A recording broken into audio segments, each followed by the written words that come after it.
My name is Elena Morales and I'm 29 years old. The night my sister Natalie humiliated me at her engagement party was supposed to be a celebration of new beginnings. Instead, it became the moment I finally revealed to my family that the disappointment they'd spent a decade mocking was actually the one person keeping them all afloat. But before I tell you how I shut down my sister's $95,000 engagement party by revealing I owned the estate she'd been bragging about for months, you need to understand just how deep the cruelty ran in my family. I arrived at the Willowbrook estate at 6:15 p.m. on a warm evening in late September. The property was breathtaking. A historic mansion set on 12 acres of manicured gardens, with string lights hanging from ancient oak trees and a view of the valley that looked like something from a painting. I'd purchased the estate 11 months ago for $1.8 million, and every time I looked at it I still felt a thrill of accomplishment. What made tonight special wasn't just that it was beautiful. It was that my sister had no idea she was hosting her engagement party on my property. I parked in the guest lot and walked toward the main entrance, where a welcome table had been set up with place cards and a guest book. A young woman in a catering uniform greeted me with a bright smile. "Welcome to the Natalie and Trevor engagement celebration. Can I have your name?" "Elena Morales," I said. "I'm Natalie's sister." Her smile faltered slightly as she searched through the place cards. She picked up a clipboard, scanned it, then looked back at me with confusion. "I'm sorry, I don't see you on the primary guest list. Let me check the secondary list." "Secondary list?" I asked, though I already knew what that meant. "Oh, it's just, sometimes there are different tiers of guests with different access levels." She found my name and her expression shifted to something between embarrassment and pity. "Here you are. You're on the observer list." She handed me a badge clipped to a gray lanyard. Unlike the other badges I could see guests wearing, ivory with gold trim that said family and friends, mine was plain gray with black text, Guest Observer Limited Access. "What does limited access mean?" I asked, though again I already knew. I'd seen the access lists Natalie had submitted to my estate manager 3 weeks ago. I'd approved them personally, curious to see exactly how far she'd go. "It means you can attend the ceremony and watch the celebration, but you don't have access to the buffet, the bar, or the formal seating areas. There's a viewing section set up on the side terrace." She looked genuinely uncomfortable delivering this information. "I'm sorry. I just work for the catering company." "It's not your fault," I told her, clipping the badge around my neck. The gray lanyard hung heavy and obvious against my navy dress, a visual marker of my second-class status that everyone could see. I walked through the main entrance of the estate I owned, past the marble floors I'd had restored, under the crystal chandelier I'd spent $40,000 having rewired and cleaned, into the grand ballroom where 83 guests were already mingling with champagne and hors d'oeuvres. The moment I stepped through the doorway I felt heads turn. People glanced at my gray badge then quickly looked away. A few whispered to each other. I recognized most of the guests. Family members, my parents' friends, people from Natalie's social circle. Every single one of them wore the ivory and gold family and friends badge. My sister Natalie stood near the French doors leading to the garden terrace, radiant in a white cocktail dress that probably cost $2,000.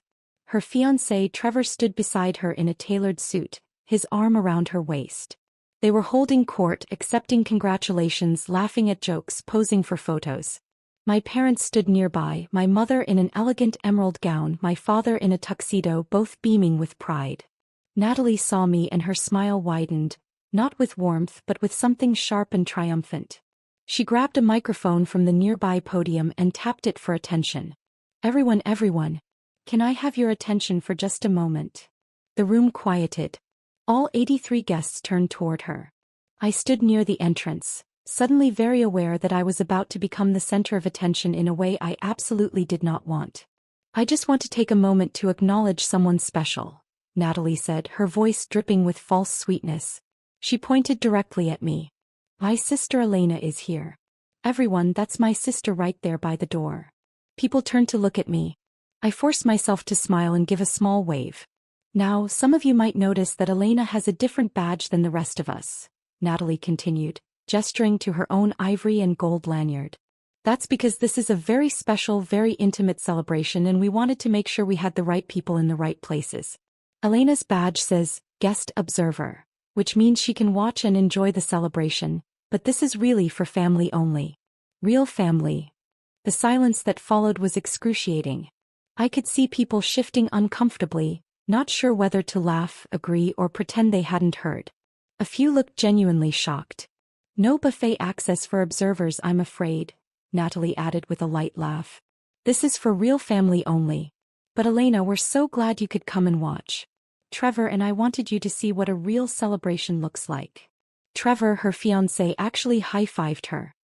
He raised his hand and she slapped it with a grin, as if she'd just delivered the perfect punchline to a joke.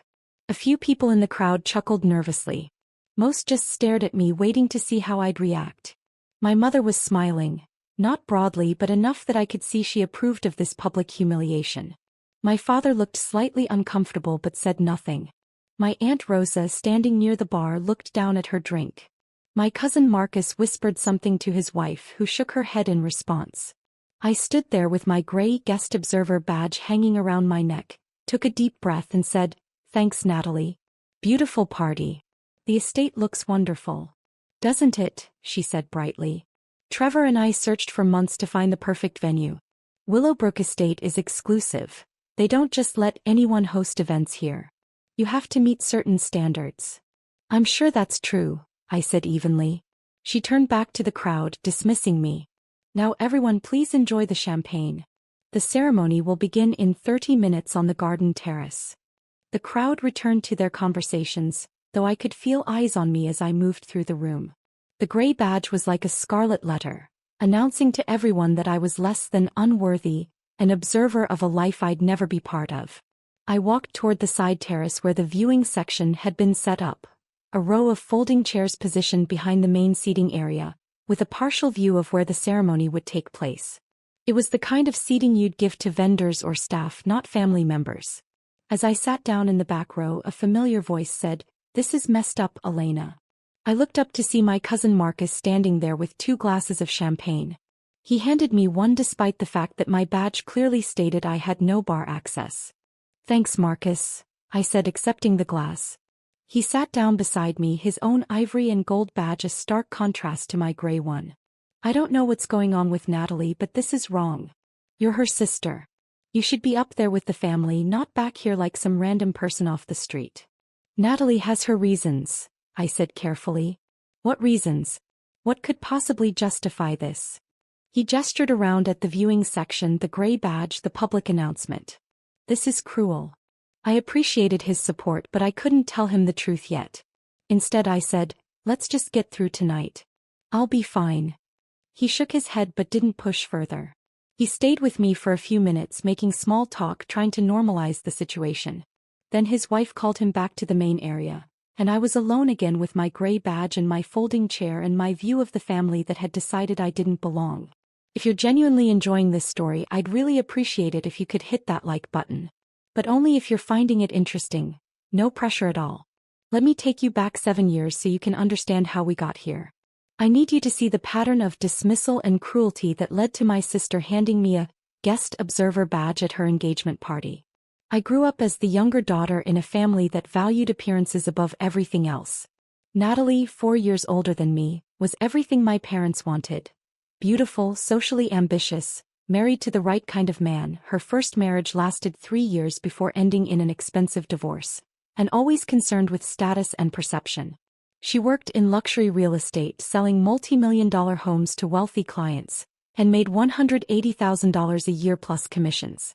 My parents loved introducing her as our daughter, the real estate agent, to the stars. I went a different direction.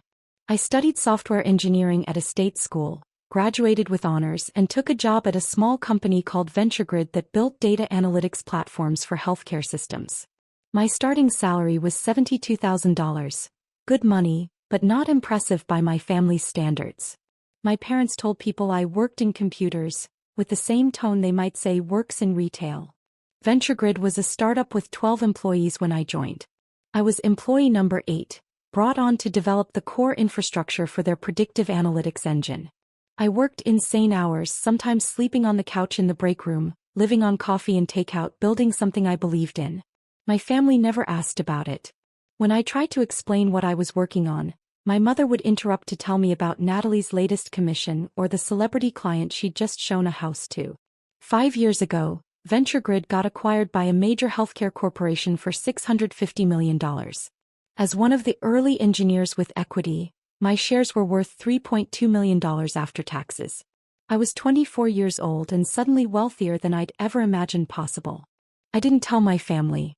By that point, I'd learned that my achievements didn't register with them unless they came with the kind of visible markers they understood: luxury cars, designer clothes, expensive vacations. Instead, I invested carefully. I bought a small but nice condo in a good neighborhood. I kept driving my Honda Accord. I continued working as a senior engineer at the acquiring company for $160,000 a year. I invested in real estate, starting with a duplex, then a small apartment building, then, 11 months ago, the Willowbrook estate. To my family, I remained Elena, who works with computers. The quiet one. The one who didn't achieve anything worth celebrating. The exclusion started subtly and grew more overt over time. Natalie got married at 25, and I was invited to the wedding but not included in the bridal party. "You wouldn't fit the aesthetic," she told me. "All my bridesmaids are in fashion and entertainment. You'd feel out of place." When she got divorced 3 years later, my parents threw her a fresh start party with 60 guests. When I bought my first investment property, my mother said, "How nice, dear. Natalie just closed on a $4.5 million estate in Beverly Hills." Family dinners became competitions where Natalie's accomplishments were celebrated and mine were dismissed. Natalie showed a house to a famous producer today. Natalie was featured in Los Angeles magazine. Natalie is dating someone very successful. Meanwhile, if I mentioned a promotion or a successful project, my father would change the subject. But the most painful pattern was the financial one. Because while my family spent years telling me I wasn't successful enough to matter, they had no problem taking my money when they needed it. It started 6 years ago when my father's investment portfolio took a hit during a market downturn. He came to me embarrassed, asking for a loan of $15,000 to cover some expenses until things stabilized. "Don't tell Natalie," he said. "You know how she is about money. This is just between us." I gave him $20,000 and told him not to worry about paying it back. A month later, my mother needed help with unexpected medical bills. $8,500. Then Natalie needed a loan for her divorce attorney. $12,000. Then my parents needed help with property taxes. $18,000. Then Natalie needed money for a down payment on a condo. $35,000. It became a pattern. Every few months, someone would call asking for money. The amounts varied. $3,000 here, $10,000 there, $25,000 for a business opportunity that fell through. Over 6 years, I gave my family $278,000. I kept meticulous records in a spreadsheet. Date, amount, recipient, stated reason. They never thanked me in front of each other. They'd call me late at night or send private texts, their voices strained with financial stress. Then the next day at family dinner, they'd act like nothing had happened. Natalie would brag about her latest purchase. A new car, expensive furniture, a vacation to Europe. My parents would praise her financial success. No one mentioned that I was the one actually funding half of it. I kept giving because I thought eventually they'd see my value. I thought if I was generous enough, helpful enough, quietly supportive enough, they'd recognize that I was worth including in the family. But the opposite happened. The more I gave, the more they took me for granted. 2 years ago, Natalie announced she was dating Trevor, a venture capitalist with family money and a portfolio of successful tech investments. She was thrilled, my parents were thrilled, and suddenly every family gathering became about Trevor and Natalie's perfect relationship. When they got engaged 8 months ago, my parents threw them an engagement dinner at an expensive restaurant.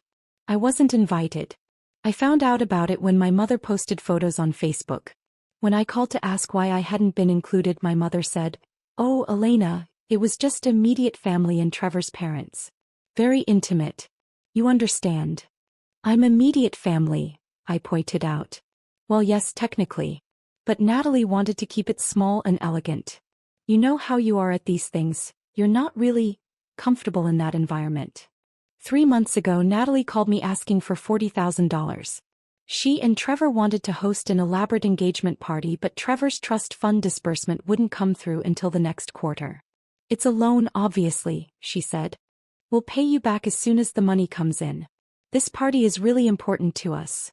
We're inviting some of Trevor's business connections and we need to make the right impression. I'd reached my limit with the financial requests. Natalie, I've given you and Mom and Dad almost $280,000 over the past 6 years. I can't keep doing this. There was a pause. Then she laughed. Elena, don't be dramatic. You haven't given us that much money. And anyway, family helps family. That's what we do. When has the family helped me? Oh please. You're being ridiculous. We include you in things, we invite you to events. You didn't invite me to your engagement dinner. Because it was small. I explained this. Her voice had taken on that sharp edge it got when she was annoyed. Look, either you're willing to help your sister or you're not. It's your choice. I made a decision in that moment. I'll tell you what, Natalie. I'll do something better than giving you $40,000. I'll give you the venue for free. What do you mean? I mean, I know a place. A beautiful historic estate with gardens, views, enough space for 100 guests. I can get you the venue for free if you want it. She was immediately interested. What's the catch? No catch. I just want to help my sister. Consider it my engagement gift. She was suspicious but intrigued. I sent her information about Willowbrook Estate, the property I'd purchased 6 months earlier as an investment and event venue. I didn't tell her I owned it. I told her I had connections and could get her a discount. She fell in love with it immediately. The historic mansion, the gardens, the prestige of the location. It was exactly what she wanted for her engagement party. When she called to ask about pricing, my estate manager quoted her the standard rate. $25,000 for venue rental plus catering, staffing and service fees that would bring the total to around $95,000. That's way too much, Natalie said. Elena said she could get me a deal. My estate manager, who knew exactly who Natalie was and what I was planning, said, let me check with the owner. He called her back and offered her the venue for free. Venue rental waived, she'd only pay for catering and services. The total came down to $47,000, which she and Trevor could afford. She accepted immediately. Over the next 3 months, she bragged to everyone about how she'd landed this exclusive venue, how she had connections that got her special treatment, how her engagement party was going to be absolutely stunning at this gorgeous estate that normal people can't even book. She never once thanked me for the referral or acknowledged that I'd helped her get the venue. When I mentioned it at a family dinner, she said, "Oh, that? Elena just gave me a name. I'm the one who negotiated everything and made it happen." And now, sitting in the viewing section with my gray guest observer badge, watching my sister accept congratulations for her beautiful venue and her sophisticated taste, I knew exactly what I was going to do. The ceremony began at 7 p.m. on the garden terrace. Trevor stood under an arch decorated with white roses and ivy, waiting for Natalie to walk through the garden path. It wasn't a wedding, just an engagement celebration, but they'd planned it with wedding-level formality. There were readings about love and commitment, champagne toasts, a ceremonial ring exchange where Trevor gave Natalie a promise ring to wear until the wedding. From my folding chair in the viewing section, I had a partial view. I could see Natalie's profile, hear the words being spoken, watch as guests wiped away tears at the romantic sentiment. My parents sat in the front row of the main seating area, holding hands, my mother dabbing at her eyes with a handkerchief. I checked my watch. 7:22 p.m. The ceremony would finish around 7:45, followed by dinner at 8 o'clock, then dancing and celebration until 11 p.m. My plan was timed perfectly. After the ceremony concluded, guests moved into the ballroom for dinner. The main seating area had round tables with ivory linens, elaborate centerpieces, place settings that probably cost $150 per person. The viewing section had no tables, just the folding chairs. True to Natalie's word, I had no buffet access. Staff members walked past me with trays of appetizers, delivering them to the main seating area while I sat in my corner with the glass of champagne Marcus had smuggled to me earlier. My Aunt Rosa approached during the cocktail hour, looking uncomfortable. "Elena, Mija, I don't understand what's happening. Why aren't you sitting with the family?" "You'd have to ask Natalie," I said. "This is wrong. You're her sister. Let me talk to her." "Please don't, Aunt Rosa. It's fine. I'm fine." She looked like she wanted to argue but didn't know what to say. Instead, she hugged me and whispered, You deserve better than this, before returning to the main area. At 8:15 p.m., dinner was served to the main seating area. A choice of filet mignon or Chilean sea bass, roasted vegetables, truffle mashed potatoes, a mixed green salad with candied pecans and goat cheese. The smell was incredible. My stomach growled. I'd skipped lunch anticipating I'd eat at the party. I hadn't counted on being excluded from the buffet. A server noticed me sitting alone and approached quietly. "Miss, I'm not supposed to do this, but would you like me to bring you a plate? This is ridiculous." "I appreciate that," I said, "but I'm fine. I'll get something after I leave." She looked at me with pity and walked away. Another mark of my second-class status. The catering staff felt sorry for me. At 8:47 p.m., Natalie and Trevor made their way through the ballroom, stopping at each table to greet guests and accept congratulations. They laughed, posed for photos, thanked people for coming. They didn't come to the viewing section. They didn't acknowledge my presence at all. At 8:52 p.m. I stood up, smoothed my dress and walked across the ballroom toward the administrative wing of the estate. A few people noticed me leaving, but most were focused on the celebration. I walked down the corridor with its polished hardwood floors and historical portraits, past the library and the sitting rooms, to the office at the end of the hall. My estate manager, Richard Chin, no relation, was waiting for me as planned. "Ms. Morales, is it time?" "It's time," I said. He handed me a tablet and a document. "Everything is prepared as you requested. All you need to do is sign this authorization and I'll make the announcement." The document was simple. Authorization for the estate manager to terminate the event early and remove all guests from the property. I drafted it with my attorney 3 weeks ago, knowing this moment would come. I signed my name. Elena Morales, owner, Willowbrook Estate LC. "Give them 5 more minutes," I said. "Let them finish dinner. Then make the announcement." Richard nodded. "Are you certain about this?" "Your sister." My sister publicly humiliated me in front of 83 people. She gave me a badge that labeled me as an observer, not family. She denied me access to food and drinks at an event I'm paying for. She has spent years taking my money while treating me like I don't matter. I looked at him steadily. "I've never been more certain about anything."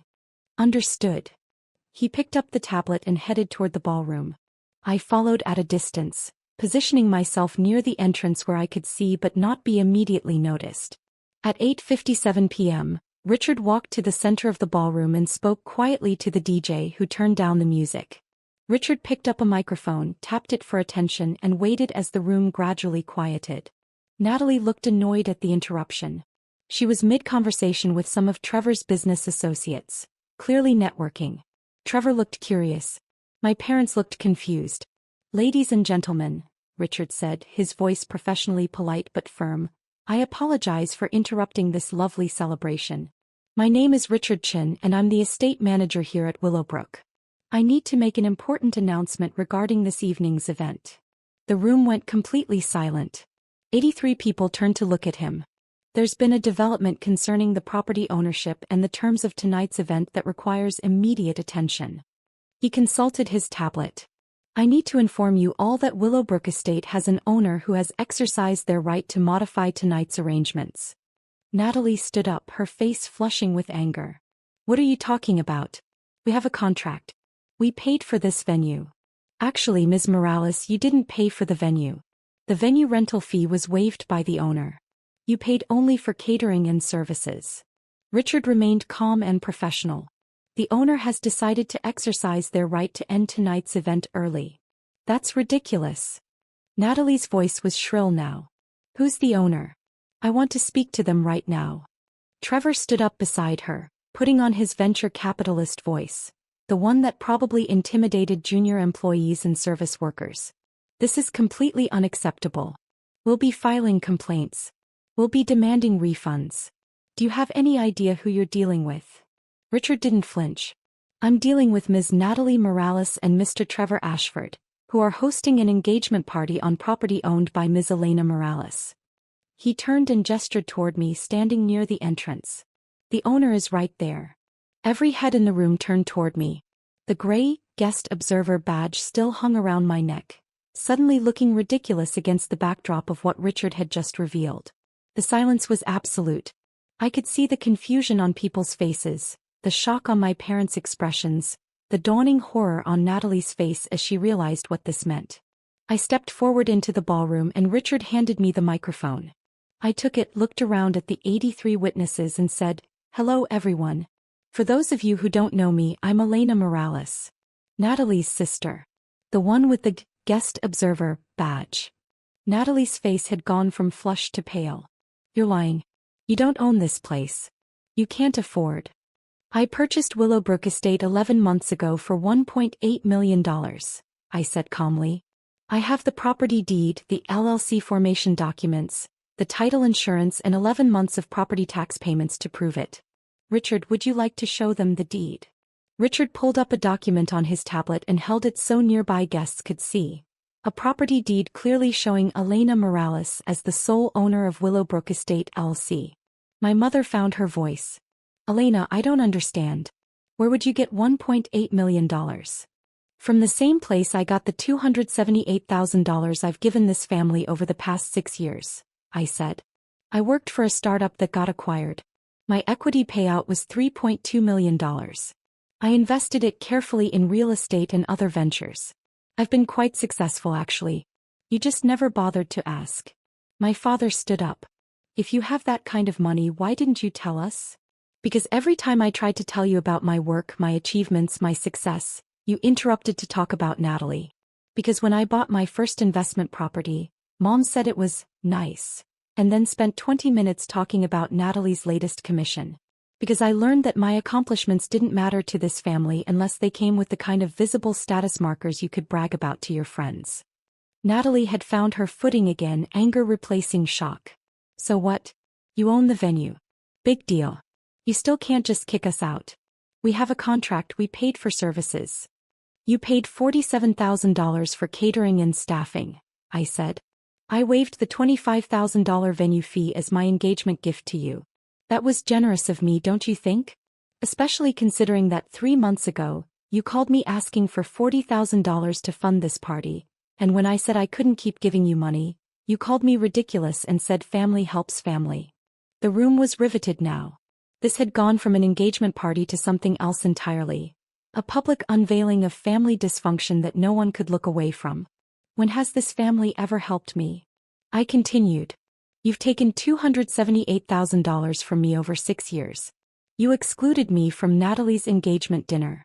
You gave me a guest observer badge at a party I'm essentially paying for. You announced to 83 people that I don't have buffet access because this is for real family only."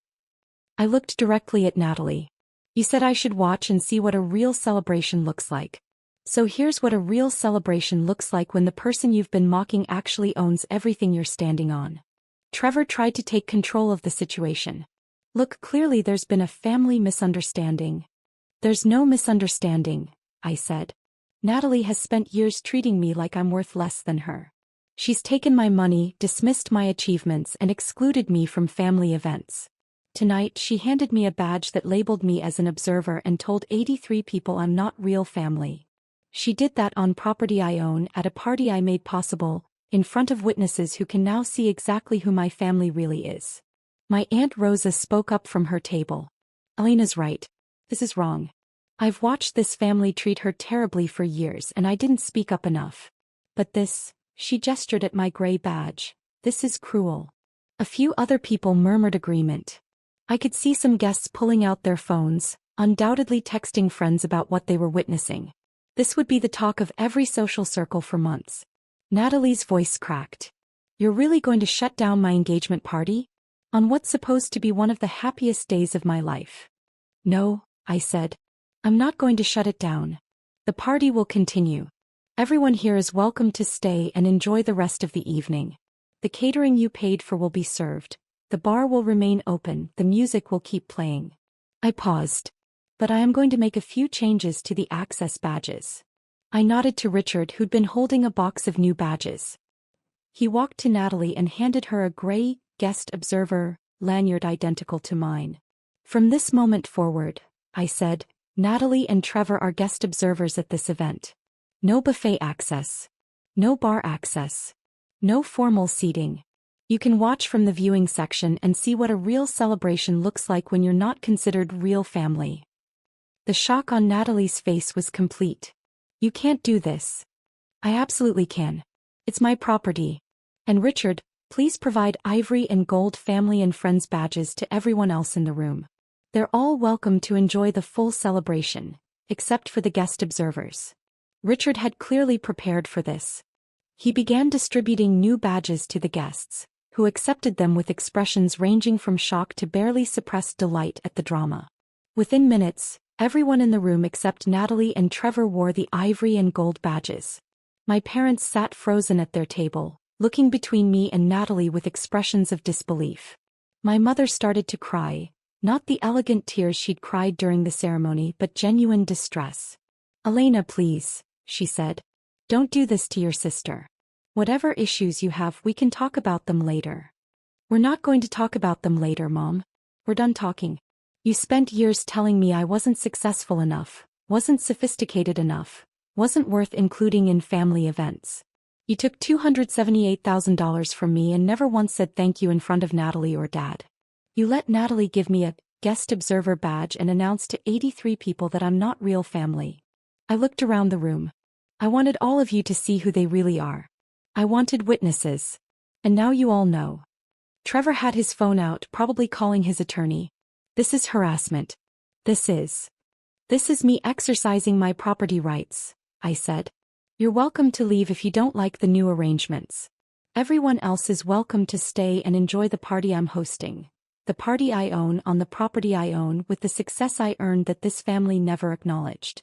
I handed the microphone back to Richard. "Please make sure Natalie and Trevor are comfortable in the viewing section. Everyone else, enjoy your evening. The buffet will open in 10 minutes. I walked out of the ballroom through the main entrance. Not the side entrance, not the viewing section, but straight through the center of the room with my head high and my gray badge still around my neck. A reminder of what they'd tried to make me but failed. Drop a comment and let me know where you're watching from. I love hearing from people who've dealt with difficult family dynamics. Behind me, I could hear voices rising. Natalie crying, my mother trying to calm her, Trevor on the phone barking orders, guests murmuring to each other in shock and fascination. The party would continue, but it would never be what Natalie had planned. Instead of a celebration of her engagement, it had become a demonstration of exactly how badly you can miscalculate when you underestimate someone. I went to my office in the administrative wing and sat down at my desk. My phone started ringing almost immediately. My mother, then my father, then Natalie, then Trevor, over and over. I let them all go to voicemail. They called 3 times in the next hour. At 10:15 p.m. my Aunt Rosa knocked on my office door. "Can I come in?" "Of course." She sat down across from me, still wearing her ivory and gold family and friends badge. That was quite a reveal out there. Was it too much? I asked, suddenly wondering if I'd gone too far. "Too much." She shook her head. "Mija, that was perfect. Your sister has been treating you terribly for years and your parents let it happen. Tonight you showed everyone exactly what that looks like. You let them humiliate you publicly, then revealed they did it on property you own.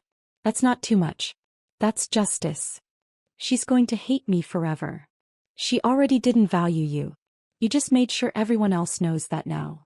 Rosa reached across the desk and took my hand. "I'm proud of you. I should have stood up for you years ago and I didn't. I'm sorry for that. You're standing up for me now. That matters." She stayed with me for another hour and we talked about family, about patterns of behavior, about the courage it takes to finally say, enough. Then she went back to the party where apparently most of the guests had stayed, enjoying the open bar and the catering and the drama they'd just witnessed. The party ended at 11:30 p.m. Richard reported that Natalie and Trevor had left around 9 p.m., unable to tolerate sitting in the viewing section with their gray badges while everyone else celebrated. My parents had tried to convince me to come back and make peace, but when I refused, they'd left around 10 p.m. The remaining guests, about 60 of the original 83, had apparently had a wonderful time, with several commenting that it was the most memorable party they'd ever attended. I went home that night, changed into comfortable clothes, poured a glass of wine, and finally allowed myself to feel everything I'd been holding back. I didn't cry, I'd moved past tears. I felt lighter, like I'd finally put down a weight I'd been carrying for years. My phone showed 67 missed calls and 89 text messages by midnight. I read a few of them. From Natalie, "You ruined my engagement party. How could you do this to me? You're a horrible person." From my mother, "Elena, this is cruel and unnecessary. Natalie is devastated. How can you be so heartless toward your own sister?" From my father, "We need to talk about this. What you did tonight was unacceptable. Call me immediately." From Trevor, "My attorney will be in touch. This isn't over." I blocked all their numbers and deleted the messages without responding. But there were other messages too. From Aunt Rosa, "You were magnificent tonight. Call me tomorrow and let's have lunch." From Marcus, "Holy shit, Elena. I had no idea. I'm sorry I didn't speak up more. You were right to do what you did." From 3 other relatives who'd been at the party. Messages of support, apologies for not defending me earlier, admiration for how I'd handled the situation. And one message from a number I didn't recognize. "Hi Elena, this is Jennifer Wu. We met briefly tonight at your sister's party. I'm a reporter for the lifestyle section of the local newspaper. Would you be willing to talk about what happened? I think a lot of people would be interested in your story about family dynamics and financial success. No pressure, just wanted to reach out." I didn't respond to that one either, but I saved it.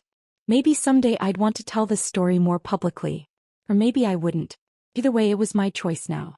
3 days after the party, I received a letter from an attorney representing Natalie and Trevor. They were demanding a full refund of the $47,000 they'd paid for catering and services, claiming that I had sabotaged their event and caused them emotional distress and public humiliation. I forwarded the letter to my own attorney along with documentation.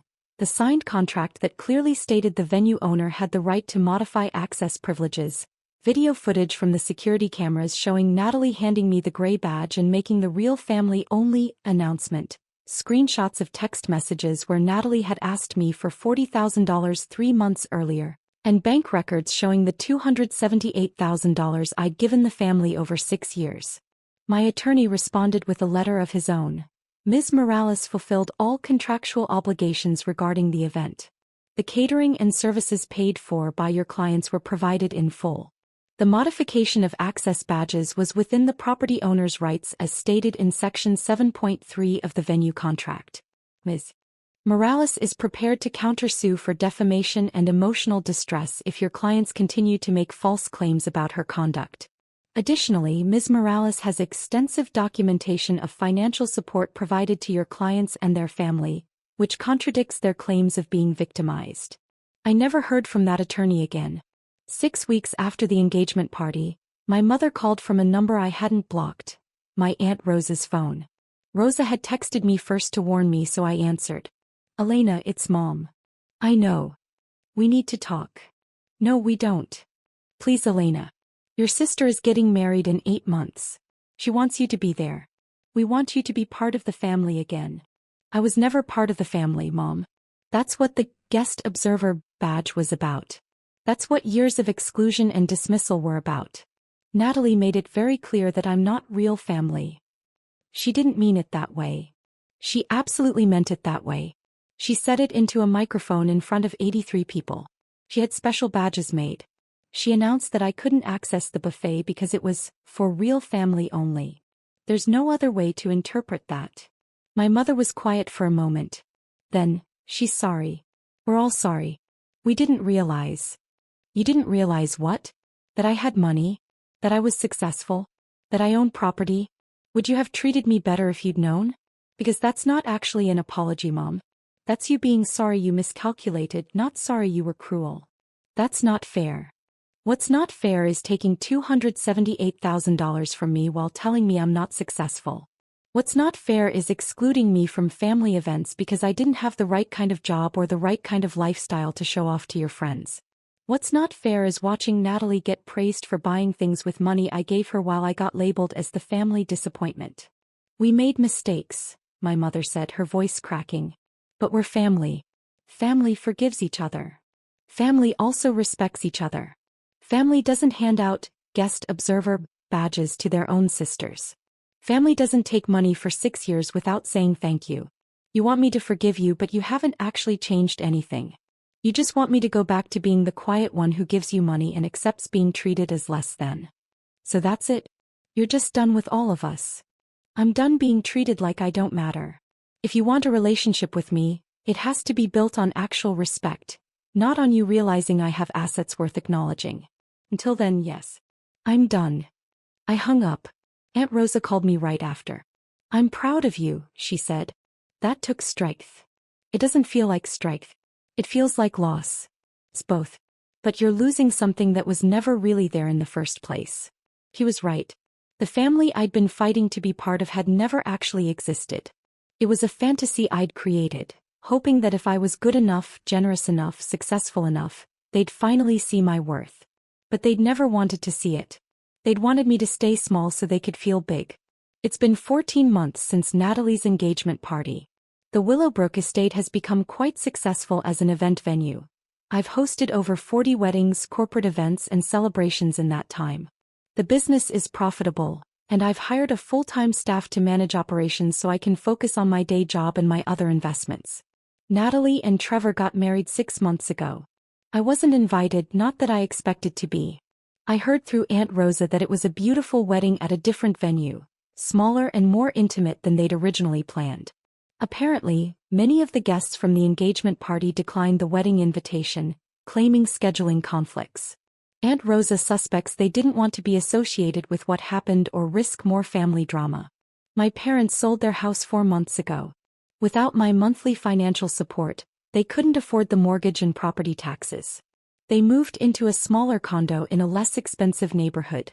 I heard my father tried to take out a loan using Natalie's income as collateral, but she refused. She has her own family now, my mother told Aunt Rosa. She has to think about her future with Trevor. The golden child, apparently, doesn't shine quite so bright when there's no one else's money propping her up. I don't miss them. That's the part that surprises me most. I genuinely don't miss being part of a family that spent years making me feel worthless. I've built something better. Real relationships with people who value me for who I am, not what I can provide or how I make them look. Aunt Rosa and I have lunch every 2 weeks. Marcus and his wife came to my condo for dinner last month and apologized for not speaking up sooner. I've gotten involved in mentorship programs for women in tech, and those relationships have become more meaningful than anything I had with my biological family. Last week, I was at Willowbrook Estate reviewing plans for an upcoming wedding when I saw a couple viewing the property for their own event. The bride-to-be looked around the ballroom with wonder. "This place is perfect," she said to her fiancé. "It feels like somewhere that really values family." I almost laughed at the irony. This place, where I'd revealed to 83 people that my family had given me a guest observer badge and told me I wasn't real family, had become a symbol of celebration and belonging for other people. But maybe that's exactly the point. The family you're born into doesn't define you. The people who share your DNA aren't automatically the ones who will value your worth, support your dreams, or treat you with basic human dignity. Sometimes the most powerful thing you can do is stop fighting to be accepted by people who will never see your value, and instead build your own life with people who do. I learned that lesson at my sister's engagement party, standing in front of 83 witnesses with a gray guest observer badge around my neck, in a ballroom I owned on an estate I'd purchased with success my family never acknowledged. I learned that sometimes the best revenge isn't dramatic or cruel. It's simply revealing the truth and letting people see what's been hidden in plain sight all along. Natalie got her engagement party at her dream venue. My parents got to play the role of proud family for 83 witnesses. And I got something far more valuable. Freedom from people who would never see my worth no matter what I achieved. The gray badge is framed in my office now, hanging on the wall as a reminder. Not a reminder of humiliation, but of the moment I finally stopped begging for scraps of acceptance from people who had nothing worth accepting me into. The moment I realized I didn't need their validation because I'd already validated myself. I'm Elena Morales. I'm 29 years old. I own a successful event venue, have investments worth over $5 million, and I'm surrounded by people who actually respect me. My biological family gave me a guest observer badge and told 83 people I wasn't real family. They were wrong. And 90 minutes later, when I walked to the office and signed one document, everyone knew it. And I've never been happier in my entire life.